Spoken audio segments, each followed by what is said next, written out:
A girl turns 21. Her friends are singing happy birthday. There's a cake. There's a boy she loves waiting to celebrate with her. And then the phone rings. And the boy she loves is dead. That's how we meet her. Not Ted's wife, not the happy ending. A grieving 21-year-old sitting in a room full of people singing, holding a phone, learning that the person she planned her whole life around is just gone. Her name is Tracy McConnell, and for 9 seasons, this entire show is named after her. How I Met Your Mother. She is the destination, the reward, the whole point of the story Ted is telling. And here's the thing I genuinely can't get over. Every single time I rewatch this show, she might be the saddest character in it. Not Ted, not Barney, not Robin. Her, the one the show is named after. The one we barely get to know. The one the show keeps just out of reach until it's almost over. And then takes away. This is the quiet tragedy of Tracy McConnell. Hi, Max. It's me. Sorry to interrupt. Look, I've got a situation here. I think that I have been holding myself back from falling in love again. Can't let you go. But you're not here anymore. So, I have to ask this. Would it be okay if I moved on? Let's start with the part of most people forget, because the show buries it in a single devastating episode near the very end. Before Tracy was the mother, before she was Ted's perfect match, she had a whole life. And the center of that life was a boy named Max. Max was her person, the one she was supposed to grow old with, and on her 21st birthday, he died in a car accident on his way to see her. One phone call and her entire future disappeared. And here's what the show does that wrecks me. It doesn't let her just bounce back. It shows you what real grief does to a person. Tracy spends years, unable to move on. She keeps his things. She talks to him. She visits a place that mattered to them and just sits there. She builds her whole identity around a loss nobody else can see. To the outside world, she's a quirky, sweet girl with a bass guitar. Inside, she's a widow before she ever got to be a wife. And this is the first piece of the tragedy that nobody talks about. We meet most of the gang at the start of their stories. We watch them grow up. But Tracy? By the time she walks into Ted's life, she's already survived the worst thing that will ever happen to her. She's already done the hardest work a person can do, learning how to keep living after the person you love dies. She just did all of it off screen, alone, before we ever met her. There's a moment in that episode that I think about constantly. Tracy, years after Max's death, finally says out loud that she's ready to let someone in again, that she's tired of grieving, that she wants to believe there might be more than one person out there for her. And the reason that line hits so hard is because of what we, the audience, already know. We know she's right. We know there's a man across the city who's spent the exact same years searching for her, missing her by inches, again and again. We know the universe is about to give her a second chance at the one thing she'd almost given up on. But we also know how it ends. And that's the cruelty the show is quietly building. Tracy doesn't get a happy life that happens to end sadly. She gets a sad life that's interrupted by a few perfect years, and then ends sadly again. Now here's where it gets almost unbearable when you really look at it. Tracy and Ted were meant for each other, not in a vague romantic comedy way. The show goes out of its way to prove it, detail by detail. She plays bass in a band. She makes a breakfast food for dinner and calls it the perfect meal. She's a hopeless romantic who believes in signs and fate. She finishes people's sentences, quotes the things Ted loves, wants the exact life Ted wants. She is, almost literally, Ted's other half. And the show drives this home with something genuinely haunting. The near misses. Watch how many times Tracy was right there, just out of frame for years. She owned the yellow umbrella, the one Ted ends up carrying, the one that becomes the symbol of their whole love story. She was the roommate of a girl Ted dated. She was sitting in the economics class Ted accidentally walked into and taught by mistake. She was at the same party. She played in the band at a wedding Ted attended.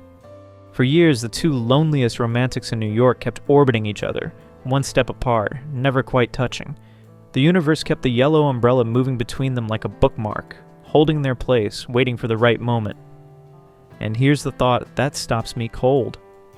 While Ted was out there having his disasters, chasing Robin, dating the wrong women, getting left at altars, Tracy was a few blocks away, learning how to live again after Max. They were both doing the same thing, both surviving heartbreak, both refusing to give up on the idea that there's someone out there. They just hadn't found each other yet. And then finally they do. A rainy train station, Firehampton. She's holding the yellow umbrella. He's standing there, and he asks the one question the whole show has been building toward. I saw that beautiful girl on that train platform, and that I had the guts to stand up, walk over to her, tap her on the shoulder, open my mouth, and speak. Excuse me. Hi. Hi! I'm The best man. Yeah, get in here, get in here, get in here. thanks. Here. And it's perfect. It's everything. After 9 seasons, after all the heartbreak, after Max, after Robin, after every wrong turn, the two of them finally stand under the same umbrella. And here's what gets me about that scene. It's not loud. It's not a big dramatic kiss in the rain. It's quiet. It's two tired, hopeful people who've both lost someone finding each other and just recognizing it, like they both exhale at the same time. This is the part of Tracy's story that actually feels like a reward. She earned this. She survived the unsurvivable and kept her heart open anyway, and the universe finally paid her back. For a moment, the tragedy lifts. And that's exactly why what comes next is so devastating. Because the show lets you feel that relief, lets you believe she finally gets her happy ending, right before it tells you the truth it's been hiding the entire time. Here's the thing. The show waits 9 seasons to tell you. Tracy is already dead. The entire time Ted is telling this story. Every episode, every detail, And then I met your mother. She's been gone for years. She got sick. The show never even names the illness. And in 2024, she died, leaving Ted to raise their 2 kids alone. So go back and reframe the whole show with that in mind. Every time Ted lights up talking about her, your mother would have loved this. Every detail he remembers about how they met. He's not telling a love story, he's telling a eulogy. He's a grieving widower keeping his wife alive the only way he has left, by talking about her for hours to the 2 pieces of her he has left. The show isn't called How I Met Your Mother because the meeting is the point. It's called that because the meeting is all he has. The beginning is the only part that doesn't hurt to tell. And now, put the 2 halves of her life next to each other. Tracy lost Max at 21 and spent years learning how to love again. She finally found Ted. They got married, they had children, they built the life she'd given up hoping for, and then she got a handful of years. That's it, a handful. She spent more of her life grieving love than she got to spend living it.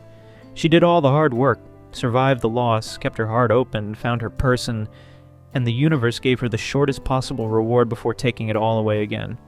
That's the quiet tragedy. Not that she dies. Lots of characters face hard things. It's the imbalance of it. The most loss, the least time. The character the entire show is named after gets the fewest episodes, the latest introduction, and the saddest ending. And the show is so busy being Ted's story that Rid almost forgets to mourn her. We meet her last. We lose her first. And in between, she was perfect. This is my umbrella. I left this umbrella at Cindy's. You totally stole my umbrella. What? No, I didn't. This is my umbrella. I bought this. Excuse me. It even has my initials on it right here, TM, Ted Mosby. Yeah, look again, Ted Mosby. Those are my initials. TM, Tracy McConnell. No, Tracy McConnell. It's TM, totally my umbrella. You're TM, terribly mistaken. Because this umbrella has always belonged, TM, to me. So why does the show do this to her? Why name the whole thing after a woman it barely lets us hold? I think it's because Tracy isn't really a character. She's an idea. She's the show's quiet argument that love is worth it even when you know how it ends. That a few perfect years are worth a lifetime of searching. That the people who've lost the most are sometimes the ones most willing to love again. Tracy McConnell lost the love of her life at 21. Instead of closing her heart forever, she picked up a yellow umbrella and kept walking toward the next one. She had every reason to give up. She didn't. And maybe that's the most beautiful, most heartbreaking thing the show ever said. That the saddest character in it was also the bravest. That she knew exactly what loving someone could cost. And she did it anyway. She wasn't the happy ending. She was the reason to believe there could be one.